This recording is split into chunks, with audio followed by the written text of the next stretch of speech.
Saudações, pessoal. Sou o poeta Júlio Dalvorini e costumo sempre fazer esses vídeos recitando poesia, né? Poesias autorais. Mas hoje vou fazer um pouco diferente, vou falar um pouco sobre o meu envolvimento com a poesia, né? O envolvimento do Júlio Dalvorini com a poesia.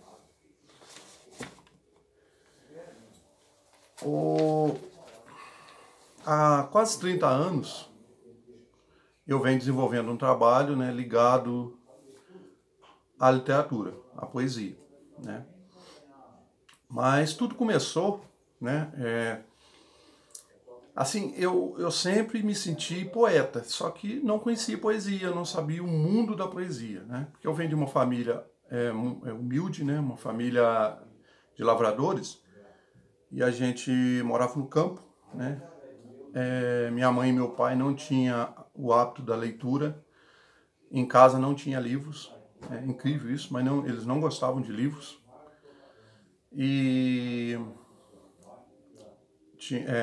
eu sou abaixo, somos em 6 irmãos, né? O mais velho se chama Carlos, né? E abaixo do Carlos, né, o mais velho sou eu, o Júlio, né? Carlos é o primogênito, eu sou o segundo abaixo dele, né, na linhagem. No total somos 6 irmãos. Então, o que acontece? Na época, eu, com mais ou menos 7 anos, né, morando na roça, né, que a gente fala aqui, na linguagem do interior, na roça, no campo, né? E minha mãe e meu pai, como eu disse, não liam, não gostavam de ler, nada. Naquele tempo nem televisão, nem TV tinha, né? A gente morava numa casa com luz de lamparina, que faz um vidrozinho, põe um pouco de óleo, o querosene, põe um pavio e acende. Essa é a luz que tinha. E eu tinha, como disse, uns 7 anos, o meu irmão é quase 4 anos mais velho que eu, também um pouquinho maior, então. Ele já sabia ler e escrever, eu não sabia, né? Então o que acontecia? Ele que lia para mim, lia um livro chamado As Mais Belas Histórias. Eu ficava fascinado, né?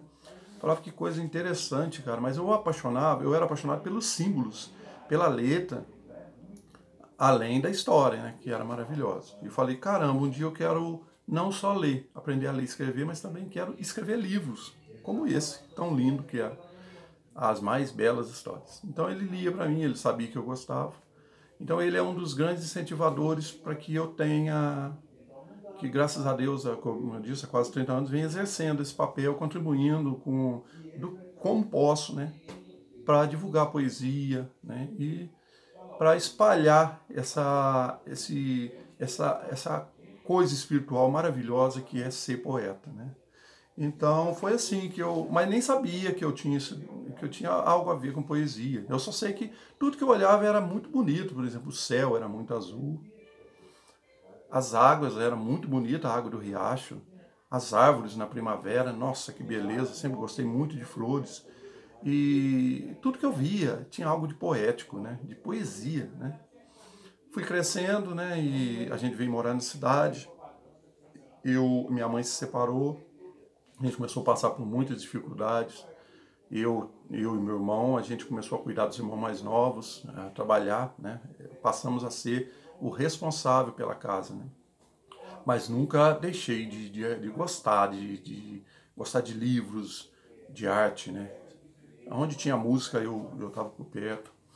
E com o tempo eu comecei a frequentar a biblioteca, né, regional aqui da minha cidade, e conheci a bibliotecária, me tornei amigo dela, que é a Berenice, uma pessoa esplêndida, maravilhosa, hoje é aposentada.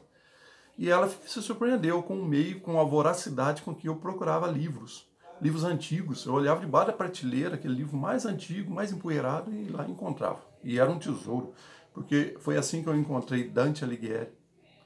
Tomei conhecimento de sua obra. O Paraíso Perdido, de Milton, um poeta inglês. Eu comecei a ler Camões.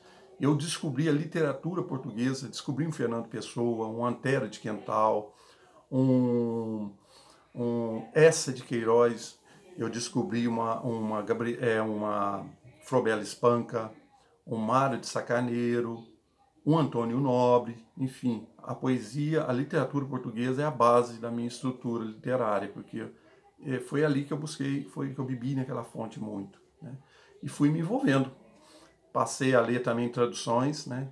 Tipo a tradução do Paraíso Perdido de Milton, do a Divina Comédia de Dante Alighieri, e fui lendo, né?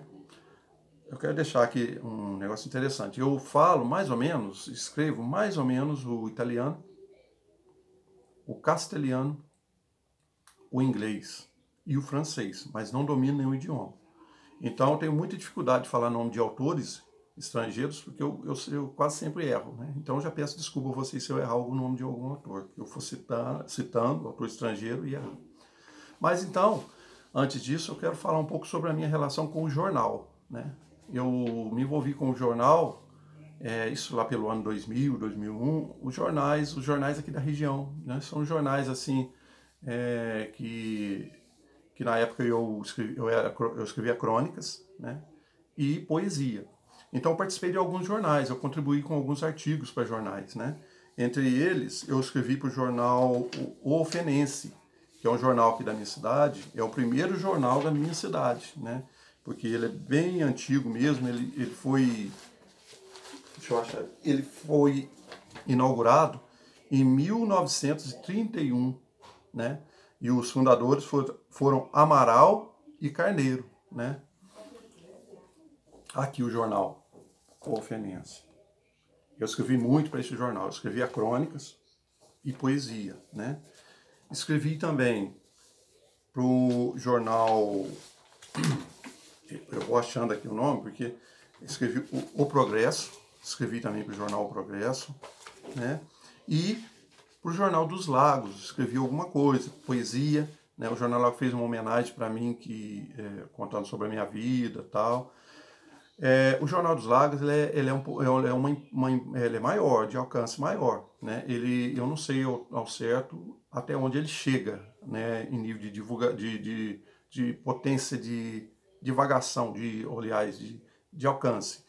Eu sei que ele atinge todo o sul de Minas, parte do sudeste, eu acho que São Paulo, acho que chega até o Rio de Janeiro, né? É um jornal muito importante, ele pertence ao grupo empresarial do Dr. Edson Velano, né?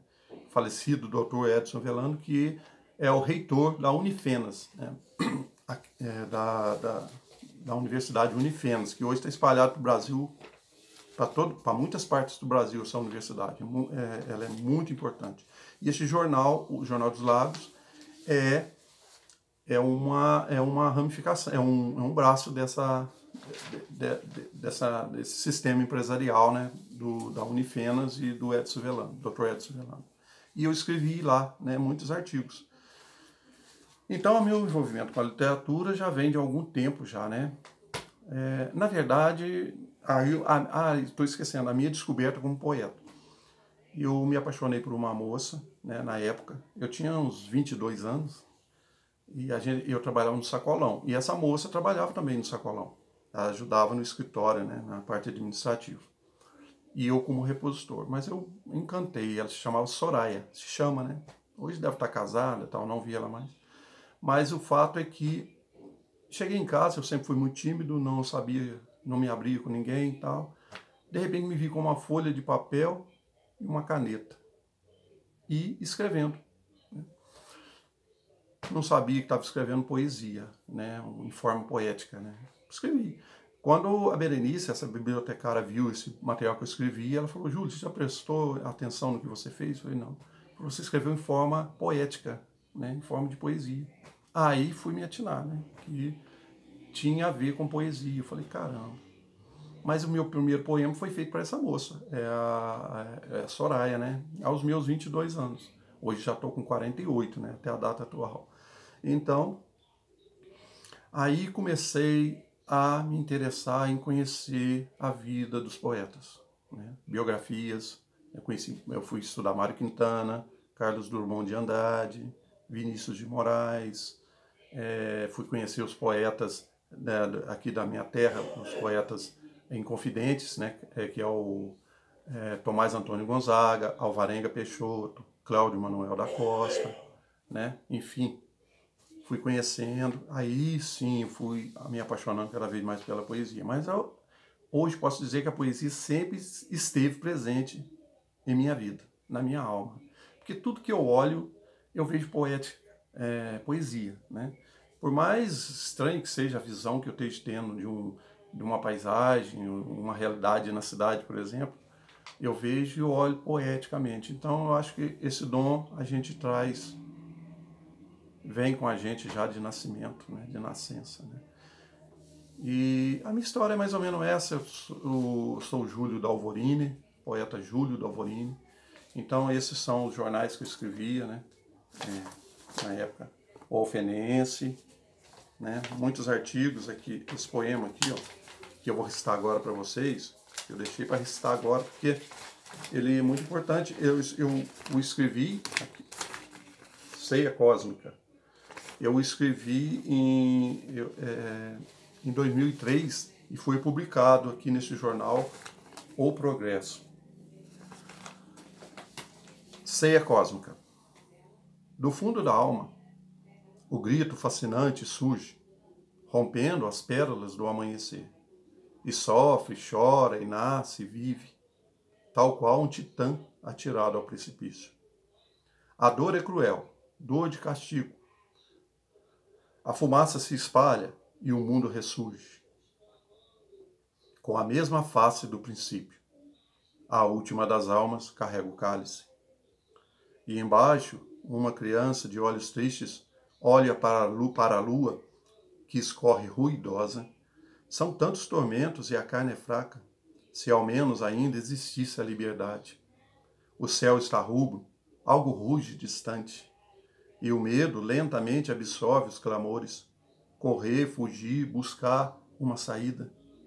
São tantos na estrada com suas asas mortas. Mas do fundo da terra, um mundo novo embriaga e ilude os gigantes infalíveis, homens de aço com seus poemas mortais, às vésperas da grande ceia cósmica. Então esse foi o poema Ceia Cósmica, lá de 2003, né, publicado pelo jornal O Progresso.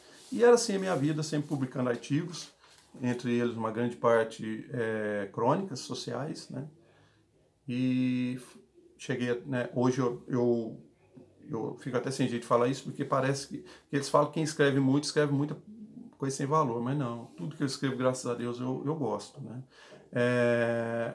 Devo estar aproximando aí de 20 mil poemas, né, e eu separo esses poemas, sabe, eu redijo, separo e faço livros, né, tipo brochurões, assim, para futuras publicações, né, se acontecerem, já está tudo organizadinho, redigido. Então já vou preparando o material, né? E agora eu quero falar de um cara que é muito importante, que eu também conheci por essa época aí que eu estava começando a escrever, é Khalil Gibran, né? Esse escritor muito importante, né? E ele fala alguma coisa aqui, que ele cita, ele fala um pouco sobre o poeta e sua relação com a poesia, né? Ou vice-versa.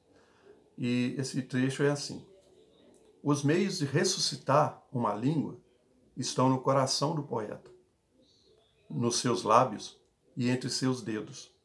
O poeta é o instrumento entre o povo e o poder de criação. Ele é o fio condutor que dá investigação. O poeta é o pai e a mãe da língua, que vai para onde ele a conduz. Quando o vate morre, a língua queda-se, inerte diante do seu túmulo, chorando e lamentando-se, até que outro poeta venha reanimá-la. Khalil Gibran. Então ele é um filósofo, foi filósofo, né? Ele, se não me engano, ele é... Ao que eu lembrar a origem dele, eu falo porque no momento me fugiu da mente. Eu sei que ele é filósofo, poeta, né? E foi pintor também, pintou obras aí que tidas como obras de arte, né? Então, gente, o importante desse vídeo hoje, eu até quero pedir já para vocês, se vocês curtiram, se vocês estão gostando, compartilhem, né? Se inscrevam, né? E divulguem esse vídeo, né? Para que eu me veja sempre incentivado a estar produzindo mais, falando mais de poesia. Cada um faz o que pode. Eu faço esses vídeos sempre deixando o quanto é belo e maravilhoso ser poeta, né? Perguntaram para Mário Quintana, esse nosso maravilhoso poeta gaúcho que eu admiro muito, né? Ele perguntou para ele se ele vivesse outra vez. Perguntou para ele velhinho, falou: se fosse para você renascer de novo, surgir de novo, você queria outra vida para você? Ele falou: não, eu queria ser exatamente como fui, fazer as mesmas coisas e o principal, ser poeta. Eu nunca esqueço de Mário Quintana pela aquela frase que ele fala: todos passam e o passarinho. É maravilhoso. Então, gente, é isso. Reforçando ainda um pouco mais sobre a poesia, ela, na verdade, o que eu quis dizer nesse vídeo é que a poesia sempre esteve em mim, né? Mas eu fui a descobrindo aos pouquinhos, fui conhecendo essa maravilha, conhecendo essa riqueza de pensamento, essa forma de olhar o mundo, né? Mas sempre esteve comigo, é inato, né? Então, para você que também gosta de poesia, né? Gosta de arte, né? Eu peço que você vá sempre em frente, não desista. E o importante é você fazer o que gosta, né? Se você gosta de poesia, viva, faça poesia, né? Não importa se tem uma pessoa lendo você, se ninguém está lendo, só você mesmo, se tem 1 milhão, 1 trilhão de pessoas, sei lá, o mundo ou ninguém vendo você, faça a sua parte, né? E mando um abraço a todos. Espero que tenha sido agradável esse vídeo. Um abraço. Sou o Júlio Dalvorini e assim foi a minha relação e é a minha relação com a poesia. Abraço e até mais.